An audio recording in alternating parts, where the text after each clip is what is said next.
Começa agora a quarta parte da aula 53 de MA 091 Matemática Básica, que trata de transformações trigonométricas. Nessa parte da aula, veremos duas aplicações das fórmulas de arco duplo.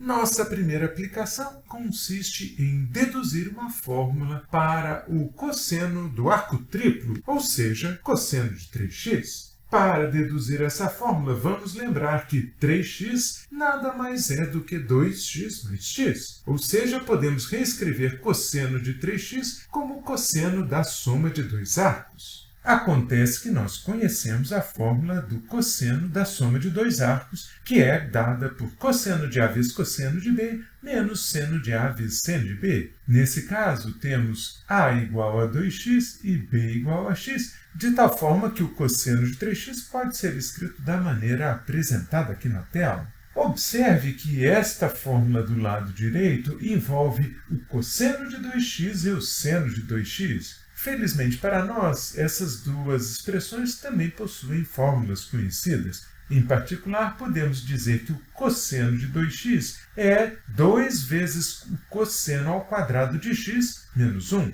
Além disso, podemos escrever seno de 2x como sendo 2 vezes seno de x vezes o cosseno de x. Feitas todas essas substituições, observe que obtivemos uma expressão que só envolve o seno e o cosseno de x. Vamos agora simplificar essa expressão, começando pela aplicação da propriedade distributiva.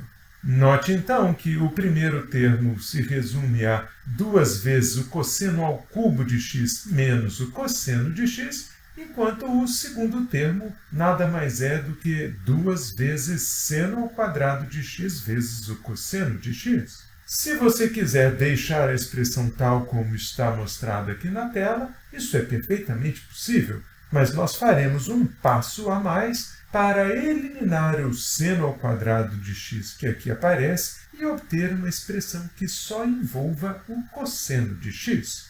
Lembrando, então, da nossa relação fundamental, seno ao quadrado de x mais cosseno ao quadrado de x igual a 1, podemos isolar o seno ao quadrado nessa última equação, de tal maneira que, na nossa expressão, aparece agora o termo 1 menos cosseno ao quadrado de x.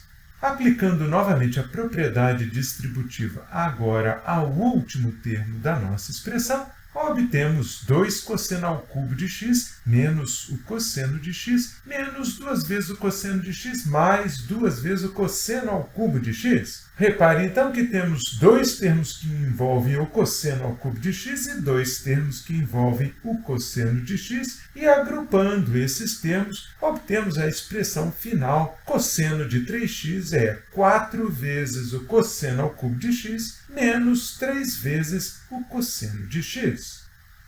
Como um segundo exemplo, tentemos agora resolver a equação seno de 2x menos cosseno de x igual a zero, supondo que a variável x está entre 0 e π sobre 2. Para resolver esse problema, vamos recorrer à nossa fórmula do seno de 2x e substituir essa expressão na equação por 2 vezes o seno de x vezes o cosseno de x. Obtemos assim uma equação equivalente que contém seno de x e cosseno de x. Esta equação nos é bastante conveniente porque, como você pode reparar, os dois termos do lado esquerdo possuem cosseno de x e o lado direito é igual a zero. Nesse caso, então, podemos colocar em evidência o cosseno de x do lado esquerdo e reescrever a equação como sendo cosseno de x que multiplica 2 vezes seno de x menos 1 igual a zero. Observe que, neste caso, temos um produto igual a zero. E nós sabemos que, se um produto A vezes B é igual a zero, isso implica que A igual a zero ou B igual a zero. Ou seja, no nosso caso, isso implica que cosseno de x é igual a zero ou 2 vezes o seno de x menos 1 igual a zero. Vamos agora resolver separadamente cada uma dessas duas equações. Começando por cosseno de x igual a zero, notamos que, nesse caso, x vai ser o arco cujo cosseno é igual a zero, que é π sobre 2. Esta é a única solução dessa equação, no intervalo que vai de 0 a π sobre 2, como indicado no enunciado. Passemos, então, à equação 2 seno de x menos 1 igual a 0. Nesse caso, isolando o seno de x do lado esquerdo da equação, obtemos seno de x igual a meio. Agora, aplicando a função arco-seno, concluímos que x é o arco cujo seno é meio, que vem a ser π sobre 6. Mais uma vez, essa é a única solução da equação no intervalo que vai de 0 a π sobre 2. Concluímos, portanto, que as duas soluções da nossa equação são x igual a π sobre 6 e x igual a π sobre 2. Nas próximas partes da aula, faremos alguns exercícios sobre a aplicação das transformações trigonométricas que vimos até agora.